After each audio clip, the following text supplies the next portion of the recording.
Here's what the map of the United States looked like in 1800. It included the original 13 colonies along the Atlantic seaboard, and then the territories to the west of those that were ceded by England to the United States at the end of the Revolutionary War. Areas beyond the Appalachian Mountains, except for Florida, which was still owned by Spain. But in 1800, the authority of the U.S. stopped at the Mississippi River on the west, as it butted into the vast lands owned by France, and beyond that, all the land up to the Pacific Ocean owned by Spain, except for the northwest corner of the future U.S., where the land ownership was disputed between Britain and the U.S. I'm guessing the average citizen of the new country before 1800 did not have expectations that the country would or should expand any further than the frontier areas on the other side of the Appalachian Mountains. Daniel Boone, for instance, has long had a reputation as an early frontiersman who explored and opened up the wilderness. But the new wilderness territory he helped open up to pioneers was Kentucky, not someplace in the Rocky Mountains.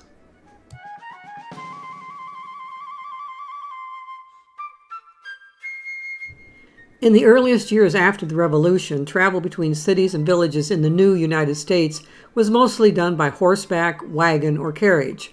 With most roads very primitive and bumpy, and vehicles all without springs to soften the ride, this made for difficult and uncomfortable transportation for passengers and limited how much commercial goods could be moved at a time.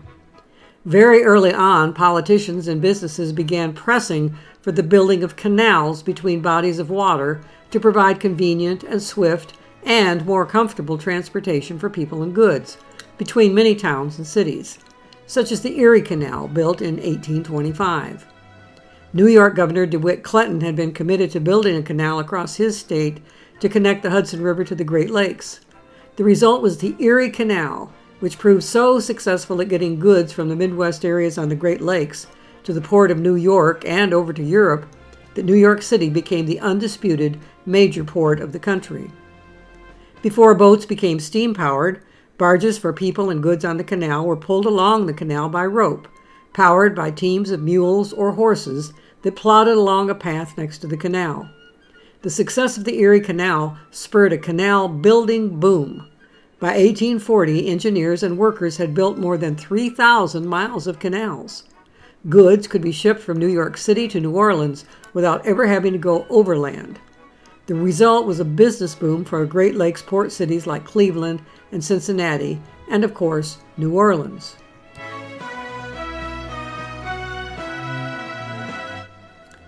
Which brings us to railroads.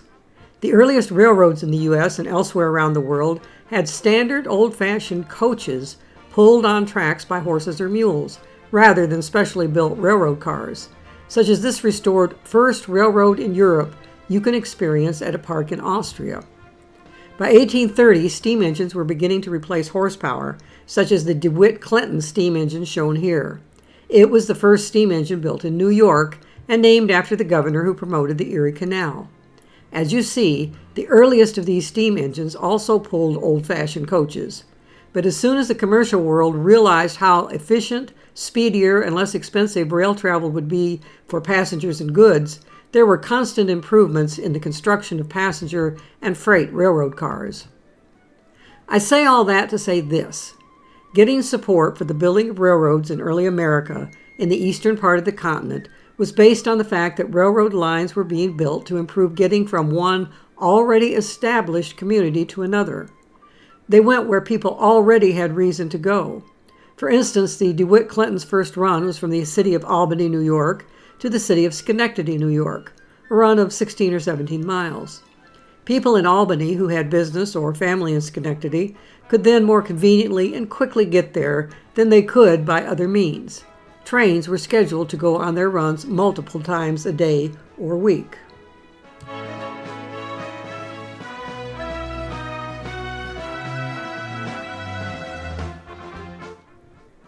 Until the Louisiana Purchase of 1803, almost no Americans had any reason to travel to the areas west of the Mississippi. The vast area was almost entirely inhabited by various indigenous tribes of mostly nomadic natives. In 1803, under the guidance of President Thomas Jefferson, the U.S. signed the Louisiana Purchase Agreement with France. Just as a little refresher course in early American history, here's how Wikipedia explains that purchase that occurred over 200 years ago now.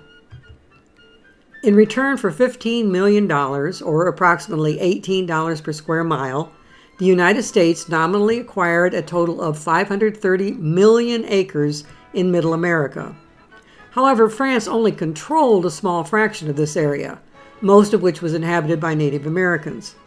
Effectively, for the majority of the area, the United States bought the preemptive right to obtain Indian lands by treaty or by conquest to the exclusion of other colonial powers. The Kingdom of France had control of the Louisiana Territory from 1699 until it was ceded to Spain in 1762. In 1800, Napoleon Bonaparte, the first consul of the French Republic, regained ownership of Louisiana as part of a broader effort to reestablish a French colonial empire in North America. However, France's recent failure to suppress a rebellion by slaves and their allies in Saint Domingue, coupled with the prospect of renewed warfare with the United Kingdom, prompted Napoleon to consider selling Louisiana to the United States so he could focus on more pressing problems. Acquisition of Louisiana was a long-term goal of President Thomas Jefferson, who was especially eager to gain control of the crucial Mississippi River port of New Orleans. Jefferson tasked James Monroe and Robert R. Livingston with purchasing just New Orleans. Negotiating with the French Treasury Minister, the American representatives quickly agreed to purchase the entire territory of Louisiana after it was surprisingly offered at a bargain price. Overcoming the opposition of the Federalist Party, Jefferson and Secretary of State James Madison persuaded Congress to ratify and fund the Louisiana Purchase. The Louisiana Purchase extended United States sovereignty across the Mississippi River, nearly doubling the nominal size of the country. The purchase included land from 15 present U.S. states and 2 Canadian provinces, including the entirety of Arkansas, Missouri, Iowa, Oklahoma, Kansas, and Nebraska, large portions of North Dakota and South Dakota, the area of Montana, Wyoming, and Colorado east of the Continental Divide, the portion of Minnesota west of the Mississippi River, the northeastern section of New Mexico, northern portions of Texas, New Orleans and the portions of the present state of Louisiana west of the Mississippi River, and small portions of land within Alberta and Saskatchewan. At the time of the purchase, the territory of Louisiana's non-native population was around 60,000 inhabitants, of whom half were enslaved Africans.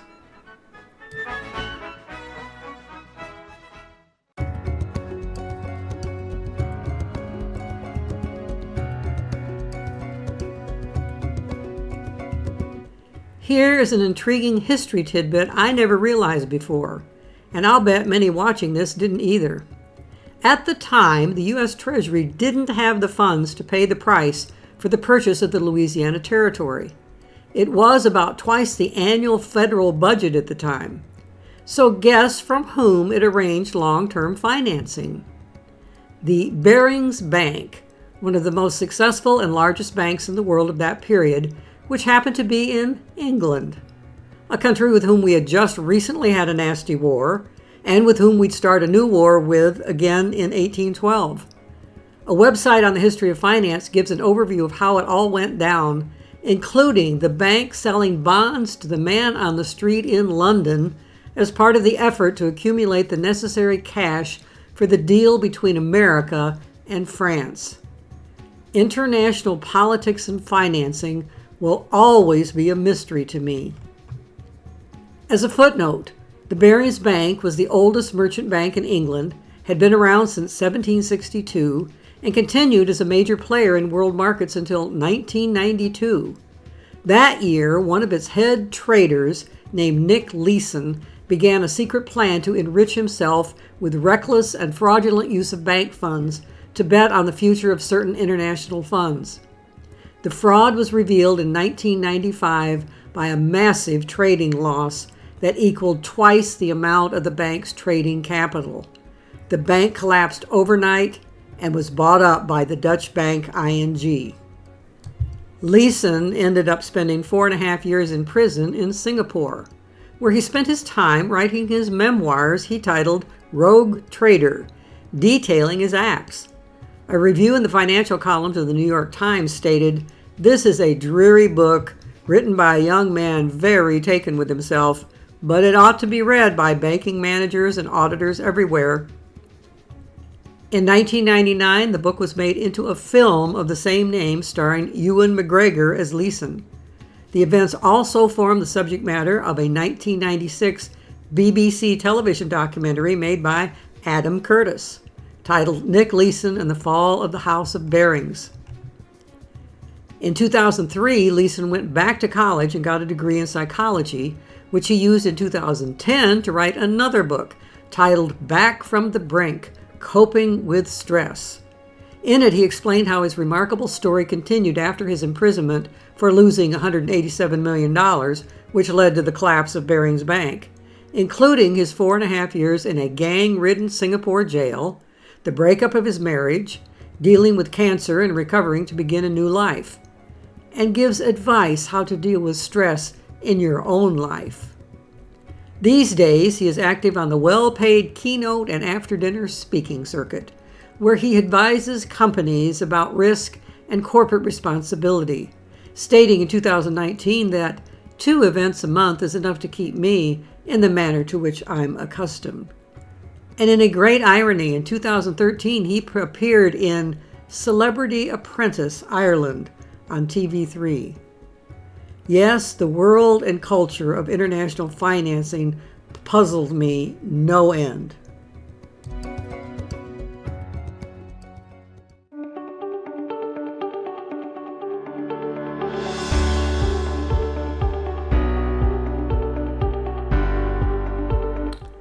But back to the Louisiana Purchase.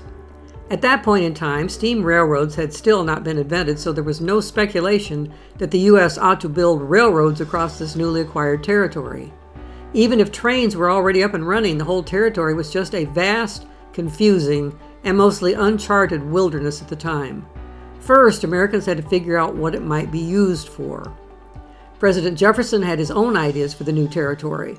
One of his main goals, in his own words, was to find, quote, the most direct and practicable water communication across the continent for the purposes of commerce. He also wanted to nail down the ability to impose U.S. sovereignty over the land, as well as get an accurate sense of the natural resources available for exploitation, such as mining and lumber.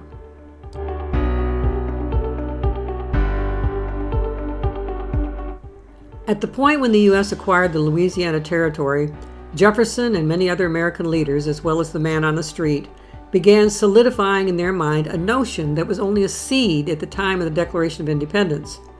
The notion grew in the coming decades and was later given the label Manifest Destiny in an article by an influential journalist named John O'Sullivan. On December 27, 1845, in his newspaper, the New York Morning News, O'Sullivan addressed the ongoing boundary dispute with Britain over the Oregon Territory. O'Sullivan argued that the United States had the right to claim the whole of Oregon. And that claim is by the right of our manifest destiny to overspread and to possess the whole of the continent, which Providence has given us for the development of the great experiment of liberty and federated self-government entrusted to us.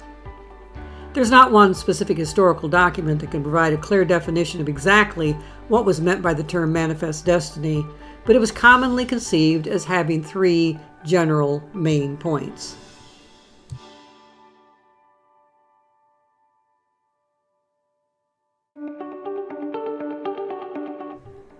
Manifest Destiny, Point 1, American Exceptionalism. The idea that the white people who immigrated from the Old World and ultimately established the new nation here, as well as their descendants, had a set of special virtues granted to them by God that made them suitable to be a shining example to the world. These virtues included their customs and institutions and system of government, especially the institution of republican democracy and the financial system of capitalism. Manifest Destiny, Point 2, American expansionism. The idea that the new nation, by nature, had the duty to expand its influence by spreading its population across the whole continent. Manifest Destiny, point 3. American destiny. The idea that the Americans had a manifest, that is, clearly obvious to the mind and eye, destiny to complete that mission of expansion from sea to shining sea. And by the term destiny, they clearly intended that the nation was destined by the Creator himself to accomplish that mission.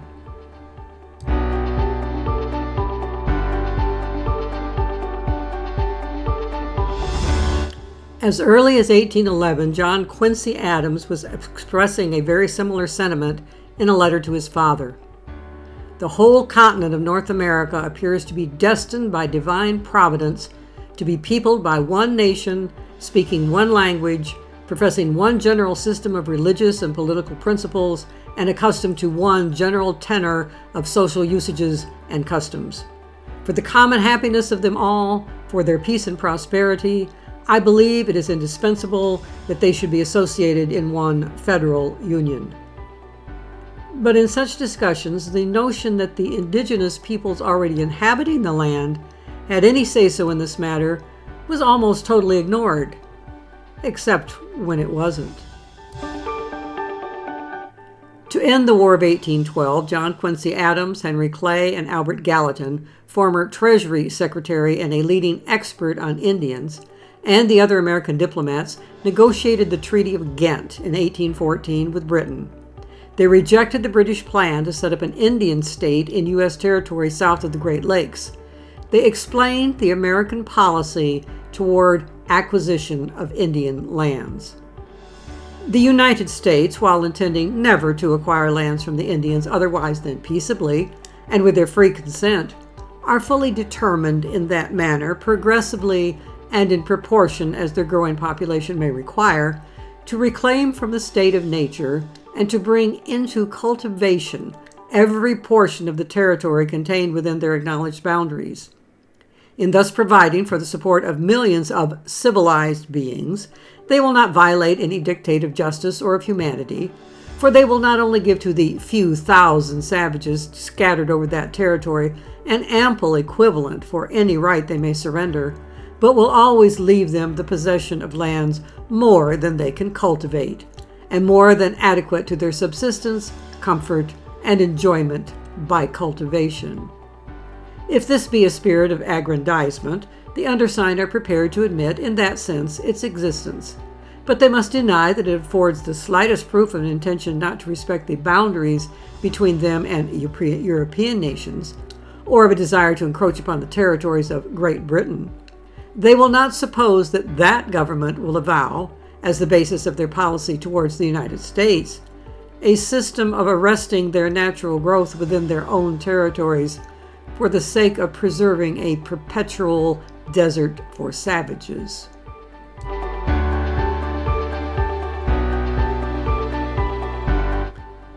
To make this statement abundantly clear, they felt that the only valid, ideal way of life was one based on farming, eventually supplemented by industrialization of the manufacture of goods.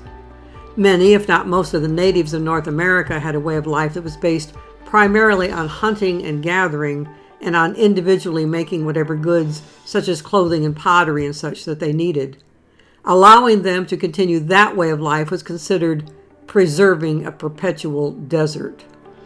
Henry Goulburn, one of the British negotiators at Ghent, was shocked by this statement and remarked after coming to understand the American position on taking the Indian lands, "Till I came here, I had no idea of the fixed determination which there is in the heart of every American to extirpate the Indians and appropriate their territory." For those unfamiliar with the term, to extirpate means to root out and destroy completely.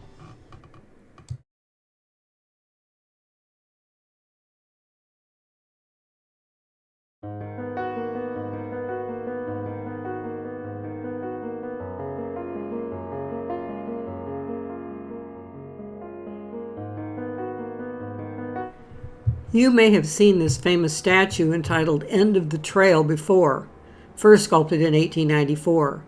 It's been reproduced endlessly in materials from bronze to cheap metal to wood to plaster of Paris in various sizes in the years since its creation, including large ones for display and miniatures to decorate items such as these. There's the obligatory souvenir mug, macho heavy belt buckle, and intellectual bookends. There's the whimsical trinket box, classy silk ties, and maybe the most tasteless of all, the end of the trail money clip. Yes, for a long time now at this point in history, this profound sculpture has been turned into a meaningless, money-making doodad meme. But you may not have understood the actual implications of the statue at its inception. The sculptor, James Earl Fraser from Wisconsin, titled it End of the Trail. He made it very clear that he was deliberately depicting a weary Native American man hanging limp as his weary horse comes to the edge of the Pacific Ocean. The figure embodies the suffering and exhaustion of people driven from their native lands to the brink of extirpation, so that the white man's empire could reach from sea to shining sea. Yes, I suppose a money clip may be the most appropriate symbolic use of the image after all.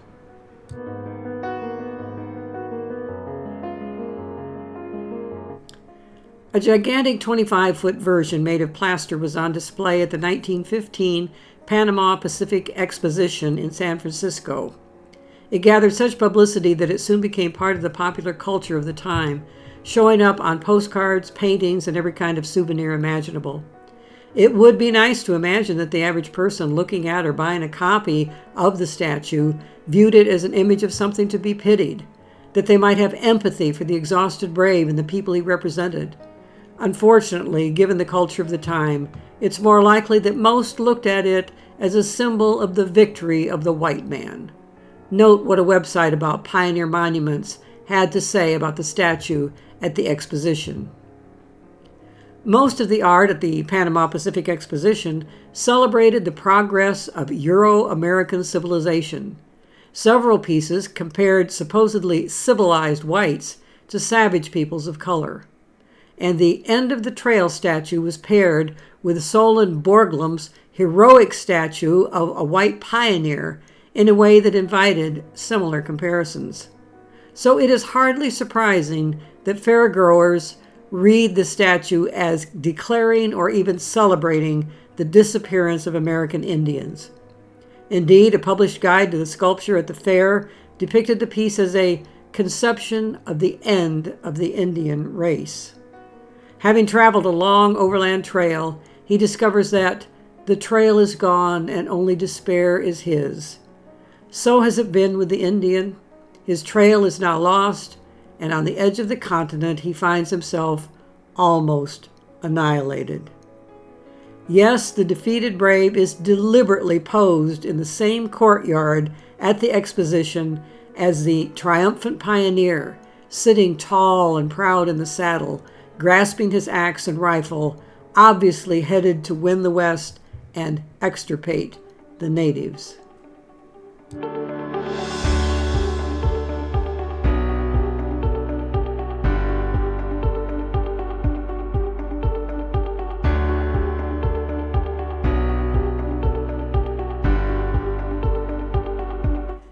This famous painting from 1872 illustrates the white man's version of progress and the notion of manifest destiny in the form of a visual allegory. The image of the goddess Columbia, representing the U.S. nation, floats over a depiction of such inevitable progress. As she passes over the land from east to west, she brings the light. As the lightest sky from the east follows behind her, she moves toward the darkness in the west to disperse it. Prairie schooners and pioneers lead the way into the light, followed by the steam train, as Columbia strings telegraph lines across the land with her left hand and carries a book in her right hand, symbolizing civilized, organized education. The natives and buffalo are chased in front of her into the distance, to the left, to make way for the plow, represented by the farms springing up in the Midwest shown in the lower right. All of this is coming from the enlightened East, represented by New York City in the distance, with its factories and commerce. 4 years earlier, in 1868, Currier and Ives, the popular Victorian publishers of home decor that you may remember from the illustrations on old-fashioned Christmas cards, issued a print suitable for framing and putting up on your living room wall that basically illustrated the same inevitable plan of the white man. Way in the distance, near the top of the illustration, are a herd of buffalo being chased into extinction by the coming of farms and schools and trains. Notice that this illustration was created even before the completion of the first Intercontinental Railroad that was finished in 1869. But the artist optimistically painted a sign on the railroad cars announcing it was a, quote, through line from New York to San Francisco. To the right, the smoke from the train's engine is enveloping bewildered Native Americans on their horses, showing them the power of the iron horse. Also notice how the publishers describe what you are seeing in the title at the bottom of the illustration. Across the continent, westward the course of empire takes its way. Some in modern times have insisted that the U.S. never intended to have an empire, as the old nations in Europe have had, but that is whitewashing history.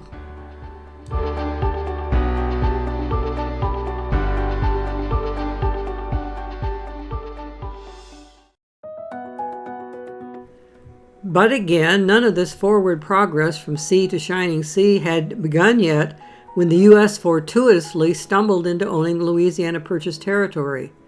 It didn't take long, though.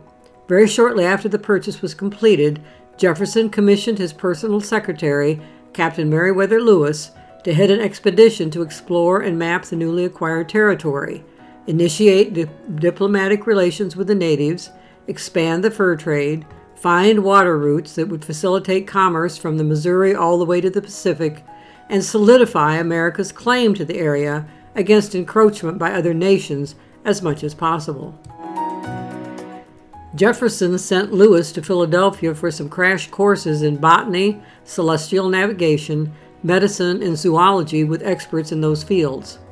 Lewis chose Lieutenant William Clark, his former military superior back in the early 1790s, as his partner in the leadership of the expedition, which would include about 4 dozen men.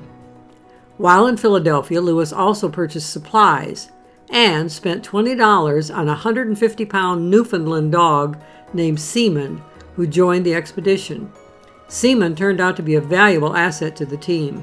He served as guard dog, helped in hunting game to supply the explorers with meat, and was so massive that most other animals, including bears, were afraid of him. He once saved the lives of some men by running off a rogue buffalo that was charging the camp. Seaman trekked all 8,000 or so miles of the expedition with Lewis and the others and returned home back east safely. The expedition lasted from May 14, 1804 to October 16, 1805. The explorers confirmed that there was no easy route from the Mississippi River through the northern Rocky Mountains as Jefferson had hoped. Nonetheless, this famous expedition had mapped both the Platte and Snake River valleys, which would be extremely important in the later development of the Oregon Trail that pioneers from the eastern U.S. used for many years, starting in the late 1840s, to travel to their own promised land. But to get from Lewis and Clark to the pioneers and their prairie schooners, and to get to the ultimate fulfillment of that manifest destiny pushed by John Quincy Adams and others, there is an important missing step we need to be familiar with.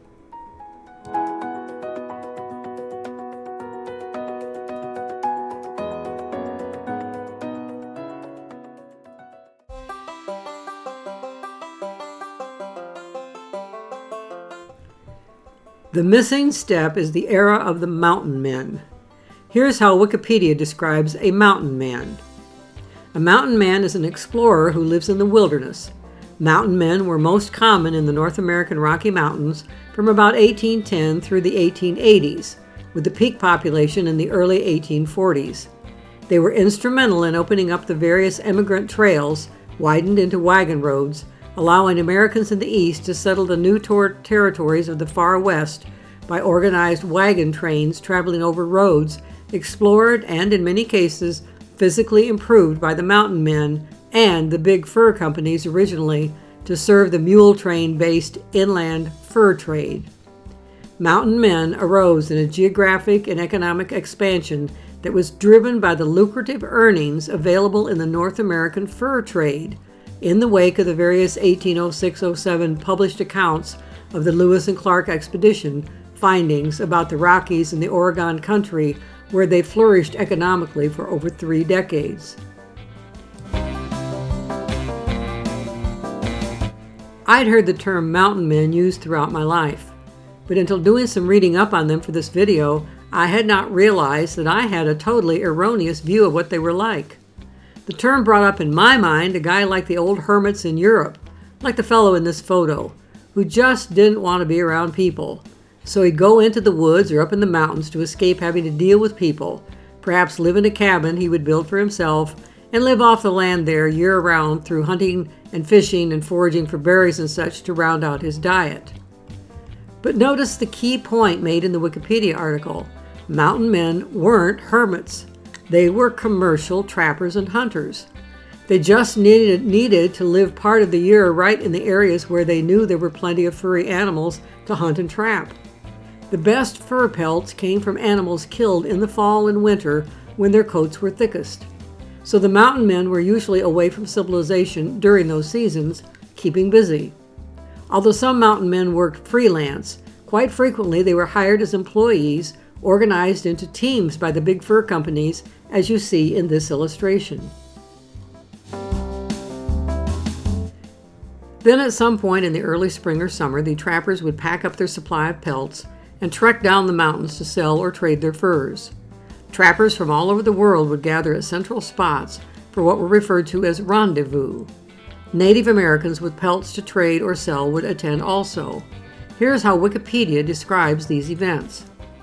The fur companies assembled teamster-driven mule trains which carried whiskey and supplies to a pre-announced location each spring and summer and set up a trading fair, the rendezvous.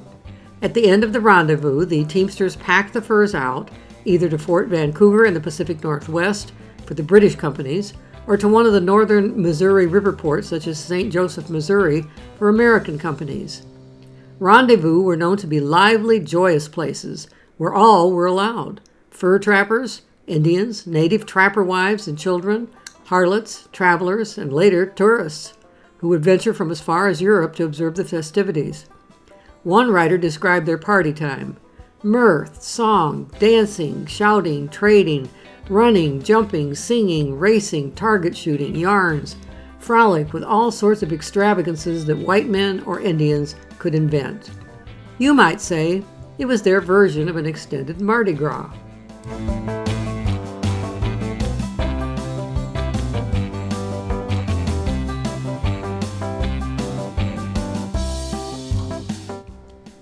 Mountain men didn't return to the same area every year to trap and hunt. Much like nomads, they would continually move around the mountains to find where the game was most prolific in any given year. It was their time spent wandering the mountains looking for the best hunting and trapping sites that led them to become experts in the geography of the region of the mountainous West, in a way no one-time exploration trip, such as the Lewis and Clark expedition, could prepare someone for.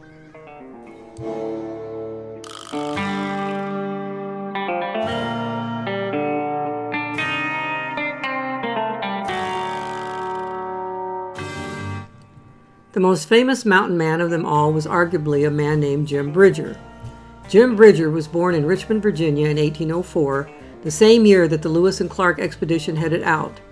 His family moved to St. Louis, Missouri when he was 8 at the eastern edge of America's vast new western frontier. At age 13, Bridger was orphaned. He had no formal education, was unable to read or write, and was apprenticed to a blacksmith. He never did learn to read or write English, but later in life he could converse in English, French, and several Native American languages. At age 18, he quit his apprenticeship and joined a fur trapping expedition to the upper Missouri River. For the next 20 years, he repeatedly traversed the continental interior between the Canada-U.S. border and the southern boundary of present-day Colorado, and from the Missouri River westward to Idaho and Utah, either as an employee of a fur company or a part owner of a fur company. Yes, he early on lived the life of a mountain man, but definitely not a hermit.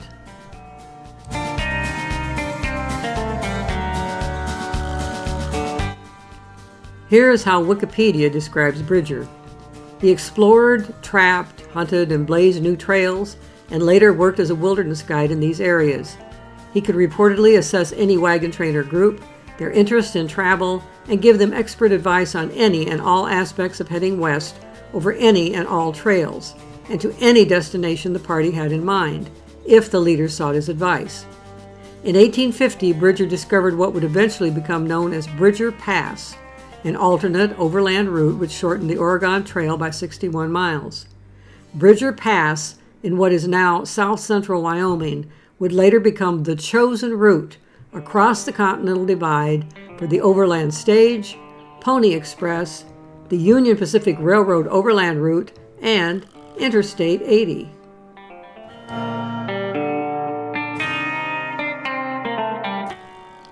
Bridger worked for one man who eventually became chief engineer of the Union Pacific Railroad. Bridger guided him on railroad surveys and Indian campaigns. 40 years later, after Bridger's death in 1881, that man wrote a description of him. Unquestionably, Bridger's claims to remembrance rest upon the extraordinary part he bore in the explorations of the West. As a guide, he was without equal, and this is the testimony of everyone who ever knew him. He was a born topographer. The whole West was mapped out in his mind, and such was his instinctive sense of locality and direction that it used to be said of him that he could smell his way where he could not see it. He was a complete master of plains and woodcraft, equal to any emergency, full of resources to overcome any obstacles, and I came to learn gradually how it was that for months such men could live without food except what the country afforded in that wild region. Bridger was not an educated man. Still, any country that he had ever seen he could fully and intelligently describe, and he could make a very correct estimate of the country surrounding it. He could make a map of any country he'd ever traveled over, mark out its streams and mountains and the obstacles in it correctly so that there was no trouble in following it and fully understanding it. He understood thoroughly the Indian character, their peculiarities and superstitions. As a guide, I do not think he had his equal upon the plains.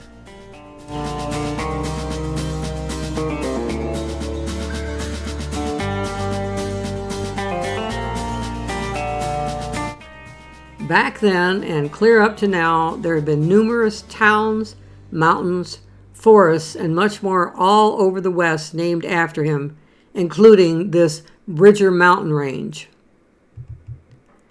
There have been lots of literature and media created about him. I found biographical books about him as early as 1928 and as late as 2015.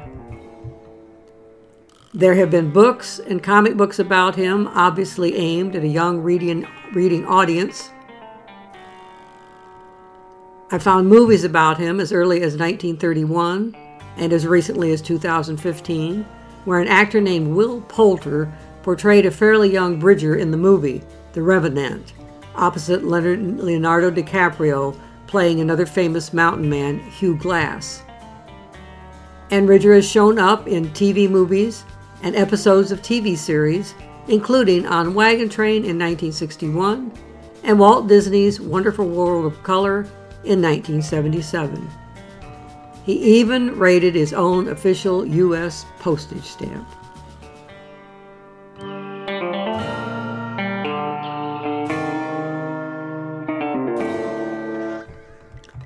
And last but not least, Johnny Horton, popular 1950s-60s writer and singer of ballads about such historical events as the Alaska Gold Rush and the Battle of New Orleans, devoted a whole song titled The Ballad of Jim Bridger to singing Jim Bridger's praises.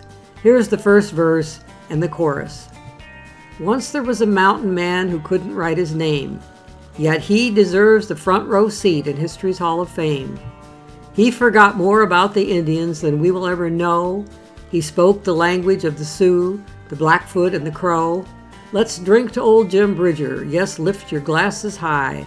As long as there's a USA, don't let his memory die. That he was making history never once occurred to him. But I doubt if we've been here if it weren't for men like Jim.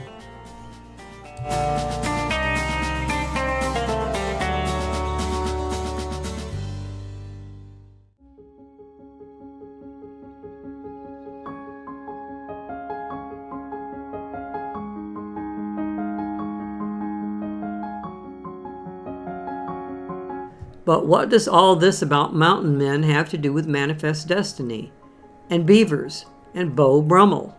We'll examine that connection now, starting with discussing mountain passes. A mountain pass is a navigable route through a mountain range caused by a gap between two mountaintops. Near the east coast, the Appalachian Mountains no doubt appeared to be impossible for people to cross in the early years of the country. The average mountaintop in the range is 3,000 feet above sea level, the tallest about 6,500 feet. Covered with dense forests, it may have seemed impenetrable. But the Native Americans had long known and used a pass that is now called the Cumberland Gap to get from one side to the other of the mountain range. The Cumberland Gap is about 1,600 feet above sea level. A Virginia settler found the pass in 1750 and passed along the information about it to others. Daniel Boone set out with a crew in 1775 to widen the pass to make it more accessible for settlers wanting to drive wagons through it to settle the land beyond the mountains, starting with Kentucky. The gap was used by both Union and Confederate soldiers during the Civil War, with the groups battling between them to keep control of the vital route. This photo is of a Union army marching through the gap in 1863. The early settlers eventually found more passes scattered through the mountain range that also allowed passage to the west. And thus, before too long after the beginning of the United States, pioneers were busy populating that new frontier. They managed to do just fine spreading out from the mountains on the east, but were then stopped at the Mississippi River because the lands to the west beyond didn't yet belong to the U.S. But then came the Louisiana Purchase, and suddenly the frontier possibilities, and the possibilities to fulfill that proverbial manifest destiny, got a whole lot bigger. Unfortunately, the mountains requiring crossing to get to the west coast got a whole lot bigger too. And at the first view of the Rocky Mountains, they no doubt looked really impenetrable to potential pioneers. The tops of the highest of the Rocky Mountains reach 14,000 feet above sea level, and unlike the Appalachians, there were not convenient wide passages scattered along the range. The mountains appeared to be packed tightly together wherever you looked. There were some passes, but finding them was like looking for the proverbial needle in the haystack. As mentioned earlier, Jim Bridger found one of those passes, which was later named after him.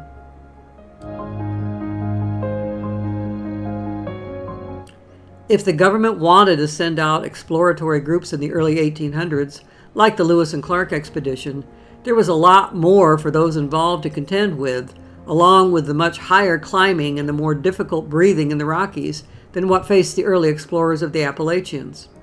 For one thing, unless you were exploring in the spring or summer, there was the fact that the yearly snowfall total at the Cumberland Gap is 11 inches. The average low temperature in January is 27 degrees, and the all-time record low was 2 degrees. Compare that with wandering around in the winter in the Rockies, where the average low temperature in January at the pass named for Jim Bridger is 10 degrees, and the all-time low was minus 21 degrees. And even more importantly, the annual average snowfall total is 53 inches.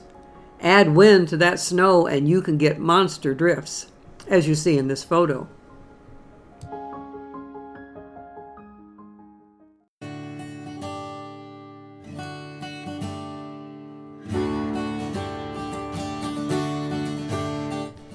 This was the extreme importance of the mountain men like Jim Bridger to the chances of finding a way through those mountains so America's destiny could come to pass. Many of these men spent years wandering that wilderness, memorizing every nook and cranny, and river and stream and pass, that they discovered while looking for game. And they did it under the worst circumstances in the winter because that was the best time to get what they were after.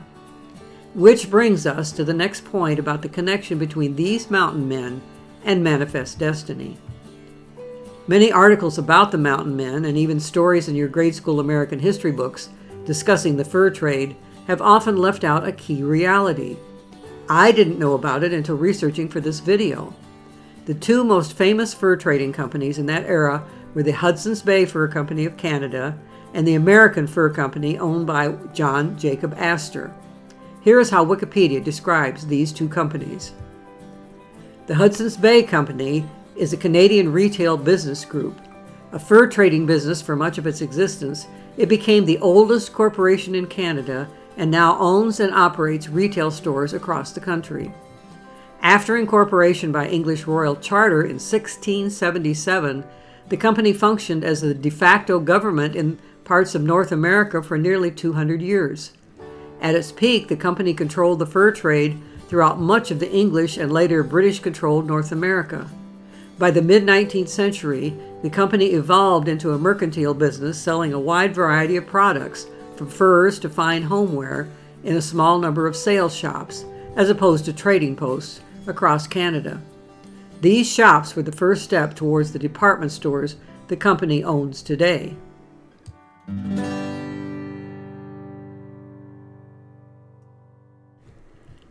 John Jacob Astor, who was born in 1763 and died in 1848, was a German-American businessman, merchant, real estate mogul, and investor who made his fortune mainly in a fur trade monopoly, by smuggling opium into China, and by investing in real estate in or around New York City.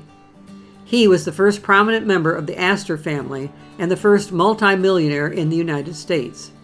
Born in Germany, Astor immigrated to England as a teenager and worked as a musical instrument manufacturer. He moved to the United States after the American Revolutionary War. Seeing the expansion of population to the west, he entered the fur trade and built a monopoly, managing a business empire that extended to the Great Lakes region and Canada and later expanded into the American West and Pacific coast. Astor was highly wealthy and became a prominent patron of the arts. In proportion to GDP, he was one of the richest people in modern history.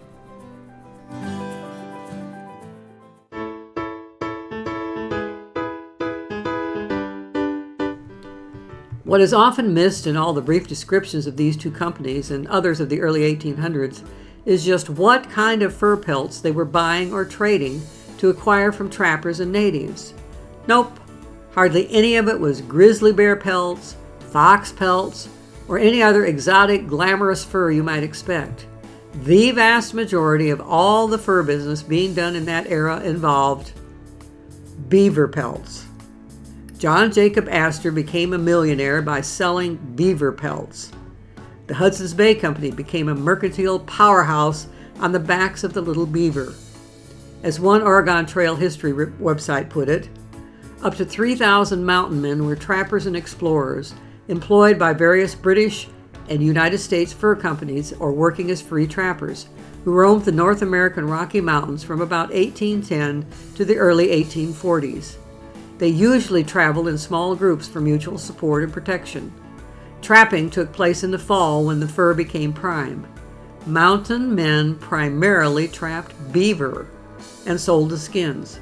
A good beaver skin could bring up to $4 at a time when a man's wage was often $1 per day. These companies sold their fur pelts around the world. When I first read this about the beaver, I wondered how on earth they found such a market for beaver pelts. I imagined they were all being used to craft furry clothing, and I just couldn't imagine that many people wanted to wear winter coats made out of sewn together beaver pelts, or perhaps used to make decorative collars or cuffs. As it turned out, I was right. The vast majority of these pelts were not being sold to use the skins with fur on them to make clothing or clothing trim. They were being used to make beaver felt. This was even more confusing. The only clothing items I could ever remember seeing made out of felt in my whole life were poodle skirts, worn by bobby soxers in the 1950s. I knew that felt was made by taking fibers of wool or acrylic or other raw materials and somehow pressing them all together really tight to make a smooth material. But it wasn't used to make fashionable clothing. Most material for clothes had fibers, such as wool, silk, or cotton, twisted into thread or yarn and used to weave or knit cloth for dresses or suits or mittens or whatever.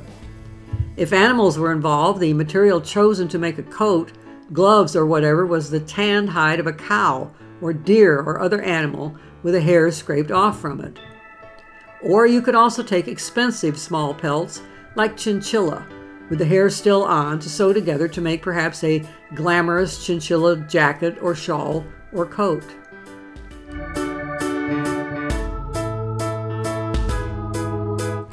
These days, felt is what you buy in brightly colored squares from Michael's hobby and craft stores to make dolls or toys or decorative items.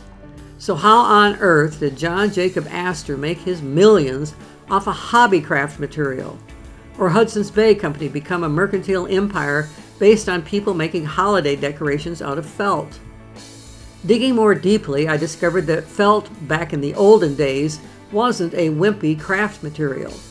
The earliest records of felt seem to go back long before biblical times. The first instances of it are speculated to have been discovered by accident. A person might stuff fluffy wads of wool fleece from a sheep into their sandals to help stop blisters if they did a lot of travel by foot. Over time, the sweat and heat and pressure of their walking would cause the fibers of the wool to swell, to intertwine, to bind tightly, to permanently press together and stiffen. And voila! You have a felt insole in your sandal. In the coming centuries, this accidental discovery became used by craftsmen who found ways to imitate that process in a workshop rather than on someone's feet. Felt artifacts can be found dating clear back to the 7th century BC in Siberia. To this day, people in frigid areas of Eurasia use felt fabric even to make housing, as you can see from this felt yurt from Kazakhstan. Felt making ultimately made its way into Europe, and eventually it became clear in many countries that the best felt for all of these purposes, particularly for clothing, was felt made from beaver fur, especially for making hats. A hint of how early this was true is in Chaucer's Canterbury Tales from about 1400, when a merchant in one story is said to be wearing a Flemish beaver hat from the area of Belgium. From other information, it's obvious that the man wasn't wearing a fuzzy beaver skin on his head like some Middle Ages Davy Crockett in his coonskin cap with the tail still on the pelt. That merchant was wearing a beaver felt hat, a head covering that was becoming popular all over Europe and Asia, like you see in this photo on the right. So what was a Eurasian beaver felt hat from the centuries ago like?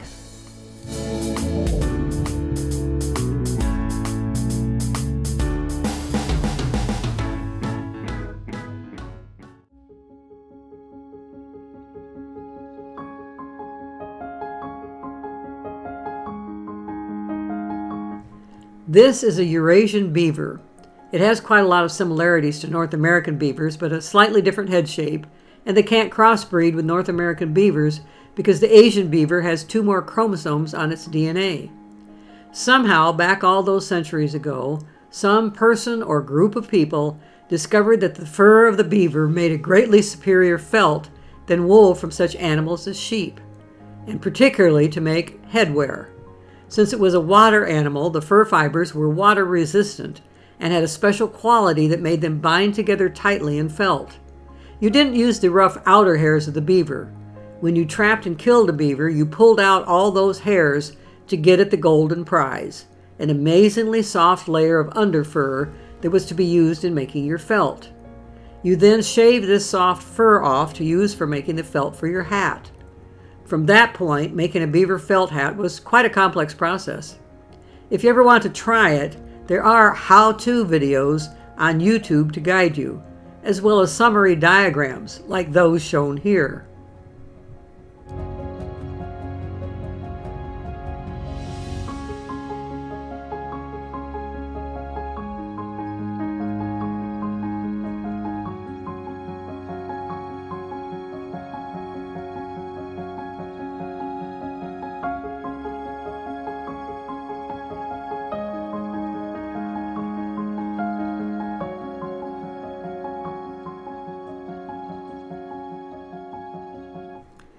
Here is a very simplified description of how beaver felt hats were made in the 1800s.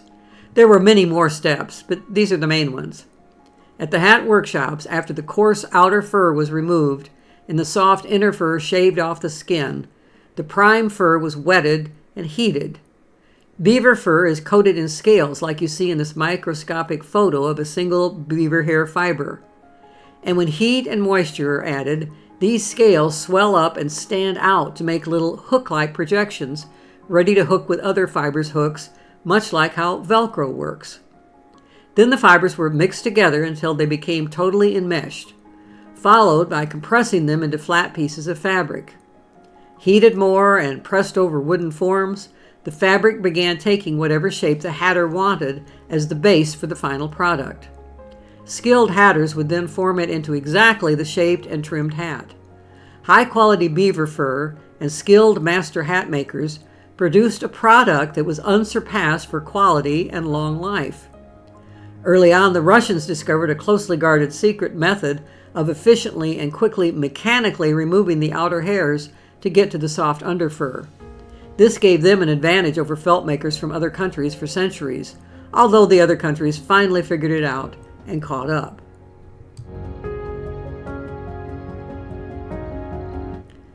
Beaver felt made from that underfur was extremely pliable and could be used to make an infinite variety of shapes, as you see from this chart of some popular ones. Once made into a hat, felt made from beaver fur was resistant to rough treatment, practically waterproof, and kept its unique shape sometimes for the life of the owner. This was important because at that time, all over Europe and Asia, the hat a man wore gave evidence of his station in life, his vocation, his wealth, and more. This is the upside of beaver felt hats. The downside is that the Eurasian beaver, once widespread over Europe and Asia, was hunted almost to extinction, almost entirely because of the demand for beaver felt hats, as well as demand for a substance called castor that's secreted by the beavers. That was used for medicinal purposes. For instance, the beaver was extinct in England by the 1500s, and by the year 1900, there were only about 1,200 left in all of Eurasia. Only in very recent decades have there been efforts to reintroduce them into the continent, as you can see in this 2018 article from a British paper. Some efforts have been large, others, like this local effort, may reintroduce as few as a single pair of beaver. By 2000, the count all over Europe and Asia was up over 600,000. Still a tiny number for such a wide area, and 83% of those reestablished beavers were in Russia, which had introduced more intense efforts at repopulation.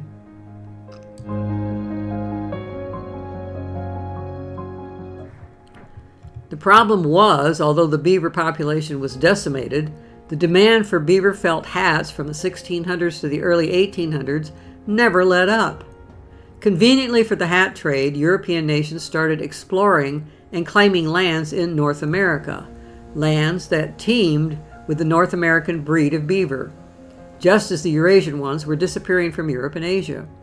The North American beaver had fur just as good as that of the Eurasian kind for hat making, and thus the rush of the fur trade business into North America in the 1600s, first trading with the natives, then sending in their own trappers and hunters. By about 1800, the beaver trapping in the eastern U.S. had almost wiped out the beaver population there. So it was convenient for the hat-making business that the U.S. ended up in possession of the Rocky Mountains, which were still full of beavers. And thus the dash by the Hudson's Bay Company, the Western Fur Company, and others to try to corner the market on trapping beaver in the U.S. mountainous West. You can imagine the amount of beaver needed. A single beaver felt hat made of the best quality beaver fur required on average 4 pounds of pelt. A typical beaver hide weighed about 1.5 pounds, which would produce 1 pound of wool. 9 to 12 ounces of fur were used in the best hats.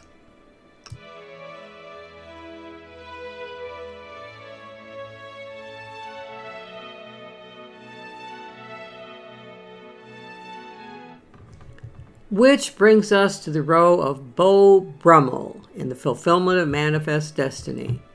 That's Beau on the left here. George Bryan Beau Brummell, who was born in 1778 and died in 1840, was an important figure in Regency England. At one time, he was a close friend of the Prince Regent, the future King George IV. He fit right into the prince's circle. As Wikipedia notes, George IV was probably one of the most reviled monarchs in British history. He was a playboy who spent enormous amounts of money on his lavish lifestyle. That's him on the right. For many years, Beau Brummell's opinions and dictations on men's fashion were approved by the king and widely admired and accepted among the upper classes. Beau's taste in clothing didn't just affect the clothing choices of men in England. It traveled in upper-class society in countries around the world. And in an attempt to impress others, even the lower classes adopted many of the fashion trends favored by Brummell's admirers. Brummell was remembered afterwards as the preeminent example of what was called the dandy, and a whole literature was founded upon his manner and witty sayings, which have persisted until today. His name is still associated with style and good looks, and has been given to a variety of modern products to suggest their high quality.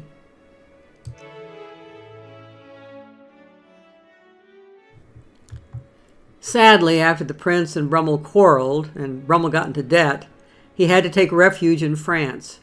Eventually, he died there, shabby and insane. But for some reason, years after his death, his influence on style and fashion during his heyday is what most people remember. We're used to celebrities in the 21st century affecting styles of fashion around the world through movies and TV and the internet. It's a little hard to realize there were some celebrity influencers clear back even before the telegraph was invented, who could have a big effect all over the world. But Beau was one such influencer. Which brings us to how his name and reputation is also associated with what is relevant to our story.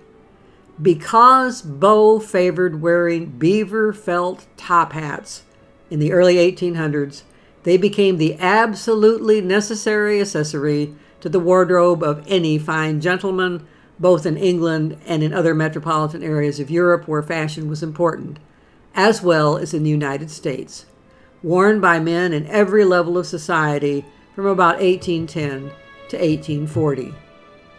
Jane Austen wrote her book Pride and Prejudice in England in 1813.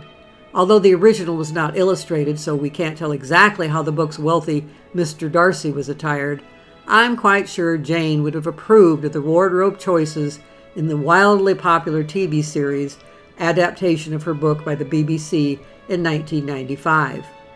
Colin Firth looked great in his Beau Brummell-style clothes of that era, including his beaver top hat.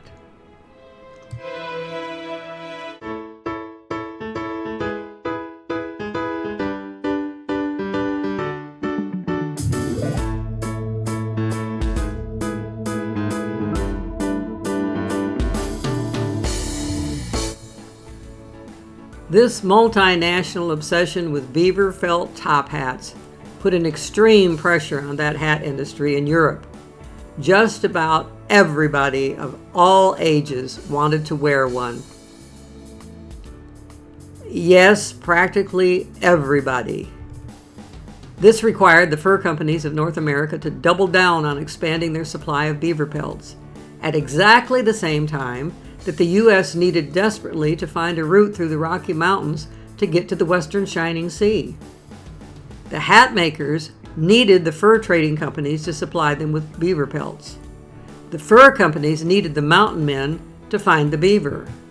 The mountain men needed to explore every nook and cranny and river and stream in the mountains for beavers so they could make a lot of money at the next rendezvous by bringing lots of beaver pelts.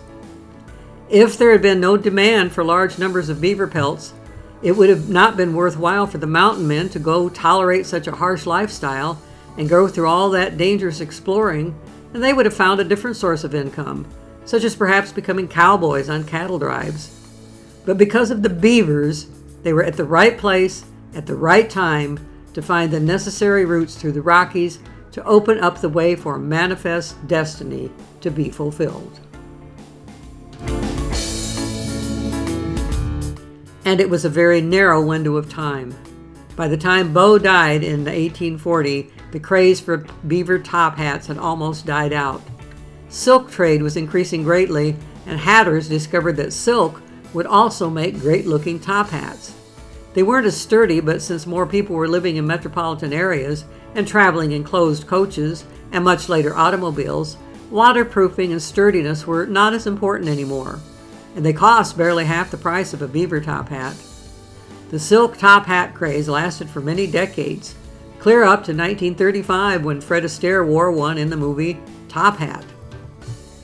In 1950, when Gene Autry first recorded the song Frosty the Snowman, silk top hats were still around. In the song, the children find an old silk hat, a top hat, and put it on the snowman to make him magically dance and sing. You don't see top hats much anymore, except at fancy weddings or costume balls. They've been replaced for daily use by baseball caps. Yes, the roaring popularity of beaver top hats exploded just like a bubble, practically overnight in 1840. By the mid to late 1840s, the Oregon Trail and other routes to the West Coast were available, and the demand for beaver was almost non-existent. Most mountain men headed down from the mountains and took more sociable and steady-paying jobs that fit their skill set, such as Army Scouts or wagon-trained travel guides. Good thing for the beavers. Just as with the Eurasian beaver, the rush on beaver trapping in the mountainous U.S. West almost brought that animal to extirpation by 1840.